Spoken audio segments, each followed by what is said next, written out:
नमस्कार प्रिय श्रोताओं, आप सभी का स्वागत है इस दिव्य यात्रा में, जहां हम परमहंस योगानंद जी के जीवन के पवित्र प्रसंगों को आत्मसात कर रहे हैं। हर अध्याय के साथ हम न केवल उनके अनुभवों से परिचित हो रहे हैं, बल्कि उनके माध्यम से अध्यात्म की गहराइयों को भी छू रहे हैं। आज का अध्याय हमें एक भावपूर्ण मिलन की ओर ले जाता है, जब वर्षों बाद योगानंद जी अपने प्रिय भाई अनंत और बहन नलिनी से मिलते हैं। यह मिलन केवल रक्त संबंधों का नहीं, बल्कि आत्माओं के गहरे बंधन और ईश्वर की दिव्य योजना का प्रतीक है। परिवार, प्रेम और भक्ति की इस कहानी में छिपे हैं ऐसे संदेश जो हमारे हृदय को छू लेते हैं और हमें जीवन के गहरे अर्थ की ओर ले जाते हैं। आइए इस अध्यात्म से ओतप्रोत यात्रा में डूबें और अनुभव करें प्रेम, त्याग और आध्यात्मिक अनुभूति की उस मिठास को जो हमें हमारे परम सत्य से जोड़ती है। अनंत अब अधिक दिन जीवित नहीं रह सकता। इस जन्म के लिए उसके कर्मों का भोग पूरा हो चुका है। एक दिन प्रातःकाल जब मैं गहन ध्यान में बैठा हुआ था, तो मेरी अंतर चेतना में ये निष्ठुर शब्द उभर आए। संन्यास लेने के थोड़े ही दिन बाद मैं अपने जन्म स्थान गोरखपुर में अपने बड़े भाई अनंत के घर गया हुआ था। अचानक अस्वस्थ होकर अनंतदा ने बिस्तर पकड़ लिया था। मैं आत्मीयता के साथ उनकी सेवा में जुट गया। अंतर में उठी इस सत्यनिष्ठ घोषणा से मैं दुखी हो उठा। मुझे लगा कि अपनी असहाय दृष्टि के सामने अपने भाई को मुझसे छीना जाता देखने के लिए मैं अब गोरखपुर में रहना सहन नहीं कर सकता। अपने सगे संबंधियों की नासमझ, टीका टिप्पणी की कोई परवाह न करते हुए मैं सबसे पहले जो जहाज मिला उसी पर सवार होकर भारत से बाहर चला गया। जहाज म्यांमार, बर्मा होता हुआ चीनी समुद्र से जापान पहुंचा। जापान में मैं कोबे शहर में जहाज से उतर गया और कुछ ही दिन वहां रहा। मेरा मन अत्यंत दुखी था। इसी कारण सैर सपाटा वगैरह करने की कोई इच्छा नहीं थी। भारत वापस आते समय जहाज शंघाई में रुका। वहां जहाज के चिकित्सक डॉक्टर मिश्र मुझे कलात्मक वस्तुओं की दुकानों में ले गए। मैंने श्री युक्तेश्वर जी और अपने परिवारजनों एवं मित्रों के लिए वहां से उपहार खरीदे। अनंत के लिए मैंने अति सुंदर कारीगरी युक्त बांस की एक वस्तु ली। चीनी सेल्समैन ने जैसे ही वह वस्तु मेरे हाथ में थमाई, वैसे ही वह मेरे हाथ से छूटकर नीचे गिर गई और साथ ही साथ मेरे मुंह से निकल पड़ा, इसे मैंने अपने प्रिय मृत भाई के लिए खरीदा है। मुझे स्पष्ट अनुभूति हो गई थी कि अनंतदा की आत्मा उसी क्षण शरीर से मुक्त होकर अनंत की ओर जा रही थी। इसी के प्रतीक स्वरूप वह वस्तु गिरने के कारण टूट गई थी। सिसकियां भरते हुए मैंने बांस की सतह पर लिखा, मेरे प्रिय अनंतदा के लिए जो अब चले गए हैं। मेरे साथ खड़े डॉक्टर मिश्र व्यंग्यपूर्ण मुस्कान के साथ मुझे देख रहे थे। अपने आंसू बचाकर रखिए, उन्होंने कहा। जब तक यह निश्चित न हो जाए कि उनकी मृत्यु हो गई है, इन्हें क्यों बहा दिया जाए।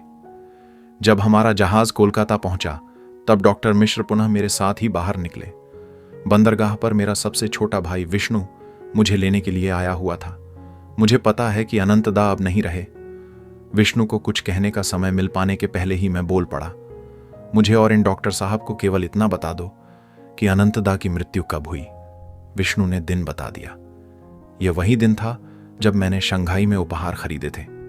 अच्छा देखिए, डॉक्टर मिश्र हठात बोल पड़े, इसके बारे में किसी को कानों कान खबर मत होने दीजिए, अन्यथा प्रोफेसर लोग मानसिक दूर संपर्क टेलीपैथी का 1 और साल का कोर्स चिकित्सा विज्ञान के पाठ्यक्रम में जोड़ देंगे, जो पहले ही बहुत लंबा है। मैंने जैसे ही अपने घर में प्रवेश किया, पिताजी कसकर मेरे गले मिले। तुम आ गए, उन्होंने कातर स्वर में कहा। 2 बड़े-बड़े अश्रु उनकी आंखों से टपक पड़े। साधारणतया मनोभावों को प्रकट न करने का उनका स्वभाव था और उनमें प्रेम के ऐसे बाह्य लक्षण मैंने कभी देखे नहीं थे। ऊपर ऊपर से तो वे एक गंभीर पिता थे, पर उनके भीतर एक माता का पिघल जाने वाला हृदय था। परिवार के सभी मामलों में वे माता पिता की यह द्विमुखी भूमिका निभाते थे। अनंत के निधन के थोड़े ही दिन बाद मेरी छोटी बहन नलिनी दैवी शक्ति के हस्तक्षेप से मृत्यु के मुख से लौट आई। इस कहानी को बताने से पहले मैं उस घटना के पहले के हमारे जीवन के स्वरूप का कुछ उल्लेख करना चाहूंगा। बचपन में नलिनी और मेरे बीच के संबंध बहुत मधुर नहीं थे। मैं बहुत दुबला पतला था, वह मुझसे भी अधिक दुबली पतली थी। किसी अज्ञात कारण से जिसका पता लगाने में मानस शास्त्रियों को कोई कठिनाई नहीं होगी, मैं अपनी बहन की दुबली पतली काया को लक्ष्य कर उसे प्रायः चिढ़ाया करता था। वह भी बाल्यावस्था के अनुरूप कठोर स्पष्टवादिता के साथ मुंह तोड़ जवाब देती थी। कभी कभी तो मां को हस्तक्षेप करना पड़ता था और बड़ा होने के नाते मुझे ही हल्का सा छांटा लगाकर वे उतने समय के लिए हमारे बचकाने झगड़े का अंत कर देती। स्कूल की पढ़ाई खत्म हो जाने के बाद नलिनी की सगाई कोलकाता के ही एक अच्छे स्वभाव के युवा चिकित्सक डॉक्टर पंचानन बोस के साथ हो गई। यथा समय पूर्ण रीति रिवाज के साथ विवाह संपन्न हो गया। विवाह के दिन रात को हमारे कोलकाता के घर की बैठक में बैठकर हंसी मजाक करते अपने अनेकानेक रिश्तेदारों के बीच मैं भी जाकर बैठ गया। दूल्हे राजा सुनहरी जरी के काम किए एक विशालकाय तकिए की टेक लगाए बैठे थे। उनके एक ओर नलिनी बैठी थी। अफसोस, जामुनी रंग की भारी रेशमी साड़ी भी उसकी मृदुलताहीन कृष्णता को छिपा नहीं पा रही थी। मैं अपने नए बहनोई के तकिए के पीछे जाकर बैठा और उनकी ओर देखकर मैत्रीपूर्ण भाव के साथ मुस्कुराने लगा। उन्होंने विवाह के पूर्व नलिनी को कभी देखा नहीं था। विवाह के दिन ही उन्हें पता चल सका कि विवाह की लॉटरी में उन्हें क्या मिल रहा था। मेरी सहानुभूति को भांप कर डा बोस ने संकोचपूर्वक नलिनी की ओर इशारा करके मेरे कान में कहा, यह क्या है? मैंने कहा, क्यों डॉक्टर, यह आपकी जांच परीक्षण के लिए कंकाल है। जैसे जैसे समय बीतता गया, डॉक्टर बोस हमारे परिवार के प्रिय पात्र बनते गए। जब भी हमारे घर में कोई बीमार होता तो उन्हें ही बुलाया जाता। वे और मैं घनिष्ठ मित्र बन गए। प्रायः हम लोग आपस में खूब हंसी मजाक करते और इस हंसी मजाक का विषय अधिकतर नलिनी ही हुआ करती। एक दिन मेरे बहनोई ने मुझसे कहा, यह चिकित्सा विज्ञान के लिए एक आश्चर्य है। मैंने आपकी इस अस्थिपंजर बहन पर सब कुछ आजमा कर देख लिया। कॉड लिवर, ओनेल, मक्खन, माल्ट, शहद, मछली, मांस, अंडे, पौष्टिक दवाइयाँ, फिर भी 1/शतांश इंच जितना भी मांस इसके शरीर पर नहीं आया। कुछ दिन बाद मैं उनके घर गया। वहां मेरा काम कुछ मिनटों में ही खत्म हो गया और मैं यह सोचकर जाने लगा कि नलिनी को मेरे वहां आने का पता नहीं चला होगा। जैसे ही सामने के दरवाजे पर पहुंचा, नलिनी का आत्मीयतापूर्ण परंतु आदेशात्मक स्वर सुनाई दिया। दादा, इधर आइए। इस बार आप मुझे चकमा देकर नहीं जा सकते। मुझे आपसे कुछ बातें करनी हैं। मैं सीढ़ी चढ़कर उसके कमरे में पहुंचा। देखकर मुझे आश्चर्य हुआ कि वह रो रही थी। उसने कहा, दादा, पुरानी बातों को भूल जाओ। मैं देख रही हूं कि आध्यात्मिक पथ पर अब आपके पांव दृढ़ता के साथ जमे हुए हैं। मैं हर बात में आपकी तरह बनना चाहती हूं। फिर उसने आशा भरे स्वर में कहा, अब आप अच्छे हट्टे कट्टे हो गए हैं। क्या आप मेरी मदद नहीं करेंगे? मेरे पति मेरे पास फटकते भी नहीं और मैं उनसे इतना प्यार करती हूं, परंतु मेरी मुख्य इच्छा ईश्वर साक्षात्कार में उन्नति करने की है, भले ही मैं दुबली पतली और अनाकर्षक ही बनी रहूं। उसके अनुरोध से मेरा हृदय पिघल गया। हमारी यह नई आत्मीयता धीरे धीरे बढ़ने लगी।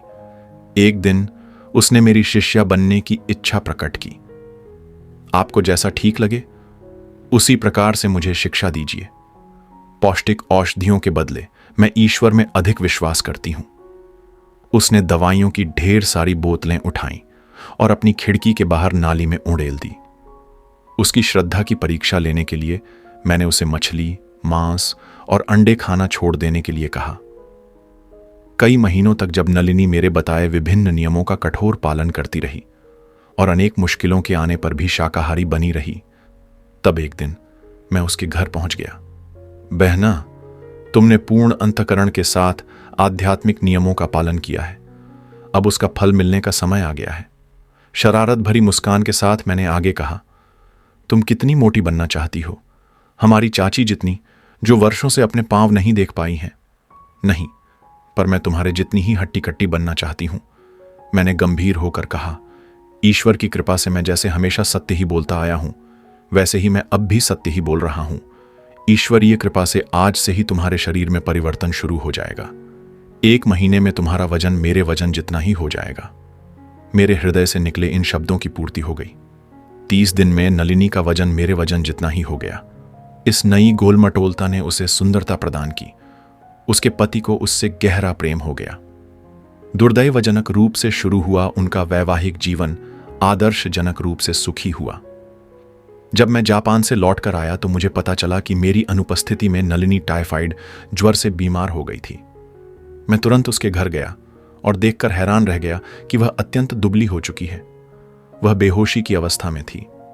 मेरे बहनोई ने मुझे बताया, रोग की जीर्णता से सन्निपात होने के पहले वह बार बार कहा करती थी, यदि मुकुंद दादा यहां होते तो मेरी यह दशा नहीं होती। उनकी आंखें भर आई थीं। उन्होंने आगे कहा, दूसरे डॉक्टर लोगों को और मुझे भी आशा की कोई किरण नजर नहीं आती। इतने लंबे समय तक टाइफाइड से जूझने के बाद अब उसे आंवरक्त की पेचिश शुरू हो गई है। मैंने अपनी प्रार्थनाओं से आकाश और पाताल तक को हिला दिया। मुझे पूर्ण सहयोग देने वाली एक एंग्लो इंडियन नर्स को नियुक्त कर मैं अपनी बहन पर रोग मुक्ति की यौगिक पद्धतियों का प्रयोग करने लगा। आंवरक्त की पेचिश बंद हो गई, परंतु डॉक्टर बोस विषण्णता में सिर हिलाते हुए शोकार्त स्वर में बोले, अब बाहर निकलने के लिए इसके शरीर में खून ही नहीं बचा है। वह ठीक हो जाएगी, मैंने दृढ़ता के साथ कहा। 7 दिन में उसका बुखार चला जाएगा। 1 सप्ताह बाद नलिनी को आंखें खोलकर मुझ पर प्रेम भरी दृष्टि डालती देखकर मैं रोमांचित हो उठा। उस दिन से उसके स्वास्थ्य में तेजी से सुधार हुआ। उसका शरीर पहले की तरह घोल मटोल तो हो गया, पर उसकी लगभग प्राणांतिक बीमारी का एक दुखद चिन्ह उसके शरीर पर रह गया। उसके दोनों पैरों में पक्षाघात हो गया। भारतीय और विलायती डॉक्टरों ने उसे असाध्य विकलांग घोषित कर दिया। उसके जीवन की रक्षा के लिए मैंने प्रार्थना के द्वारा जो अविरत युद्ध छेड़ रखा था, उससे मैं थक गया था। मैं श्री युक्तेश्वर जी की सहायता लेने के लिए श्री रामपुर गया। जब मैंने उन्हें नलिनी की दशा से अवगत कराया तो उनकी आंखों में गहरी सहानुभूति उभर आई। 1 महीने में तुम्हारी बहन के पांव ठीक हो जाएंगे। फिर उन्होंने आगे कहा, उसे अपनी त्वचा का स्पर्श करते हुए 2 कैरेट का एक छिद्र विहीन मोती पहनने को कहो, जो एक बंध में दोनों ओर से आंकड़ों में जड़ा हो। मैंने आनंद के साथ राहत की सांस लेते हुए उनके चरणों में साष्टांग प्रणाम किया। गुरुदेव, आप सिद्ध पुरुष हैं। आपके मुंह से निकला हुआ वचन कि वह ठीक हो जाएगी ही काफी है, परंतु यदि आप कहते ही हैं तो मैं तुरंत उसके लिए एक मोती ले आता हूं। मेरे गुरु ने हाँ में सिर हिलाया। हाँ, ऐसा अवश्य करो।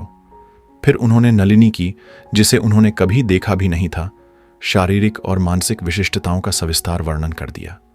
मैंने पूछा, गुरुदेव, क्या यह ज्योतिषीय विश्लेषण है? आपको तो उसका जन्मकाल या जन्मदिन भी मालूम नहीं है। श्री युक्तेश्वर जी मुस्कुराए।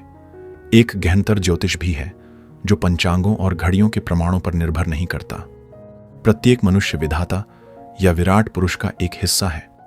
उसका जैसे स्थूल शरीर होता है, वैसे ही एक सूक्ष्म शरीर भी होता है।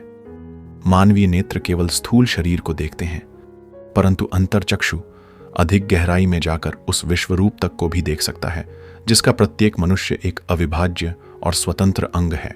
मैंने कोलकाता लौटकर नलिनी के लिए एक मोती खरीदा। 1 महीने के बाद उसके पंगु हुए पांव पूर्णतः ठीक हो गए। नलिनी ने गुरुदेव से अपनी हार्दिक कृतज्ञता व्यक्त करने के लिए मुंह से कहा। श्री युक्तेश्वर जी ने उसके संदेश को चुपचाप सुन लिया, परंतु जब मैं उनसे विदा ले रहा था तब उन्होंने एक अर्थगर्भित बात कही। तुम्हारी बहन को अनेक डॉक्टरों ने बताया हुआ है कि वह कभी मां नहीं बन सकती। उसे विश्वास दिला दो कि कुछ ही वर्षों में वह 2 पुत्रियों को जन्म देगी। कुछ वर्षों बाद नलिनी की खुशी का ठिकाना न रहा जब उसने एक पुत्री को जन्म दिया और उसके कुछ वर्ष बाद दूसरी को। इस अध्याय में हमने भाई अनंत और बहन नलिनी के उस स्नेहपूर्ण संबंध को अनुभव किया, जो केवल रक्त संबंध से नहीं बल्कि आत्मा के गहरे बंधन से जुड़ा हुआ था। जीवन के संघर्षों और आध्यात्मिक मार्ग की खोज में जब परिवार का प्रेम सहारा बनता है तो वह यात्रा और भी सुंदर हो जाती है। इस कहानी ने हमें सिखाया कि चाहे कितनी भी दूरियां क्यों न आ जाएं, सच्चे प्रेम और आध्यात्मिक संबंध कभी नहीं टूटते। स्वामी परमहंस योगानंद जी के जीवन के ये प्रसंग हमें बार बार यह याद दिलाते हैं कि अध्यात्म केवल ध्यान और साधना तक सीमित नहीं, बल्कि प्रेम, त्याग और सेवा में भी बसता है। उनके जीवन की हर घटना हमें अपने भीतर झांकने और सच्चे अर्थों में जीवन को समझने की प्रेरणा देती है। लेकिन यह यात्रा यहीं समाप्त नहीं होती। अगले अध्याय में हम जानेंगे क्रिया योग विज्ञान के रहस्य, जिसे स्वयं योगानंद जी ने अपने जीवन में अपनाया और जिसने उनके आध्यात्मिक सफर में एक महत्वपूर्ण मोड़ लिया। यह विज्ञान केवल एक साधना नहीं, बल्कि आत्मा की मुक्ति का मार्ग है। अगर आप जानना चाहते हैं कि यह अद्भुत विधि क्या है, कैसे यह जीवन को बदल सकती है और इसे सीखने के लिए कैसी पात्रता चाहिए, तो अगली ऑडियो बुक जरूर सुनिए। तो मिलते हैं अगले अध्याय में एक और गूढ़ रहस्य, एक और दिव्य यात्रा के साथ। जय गुरुदेव।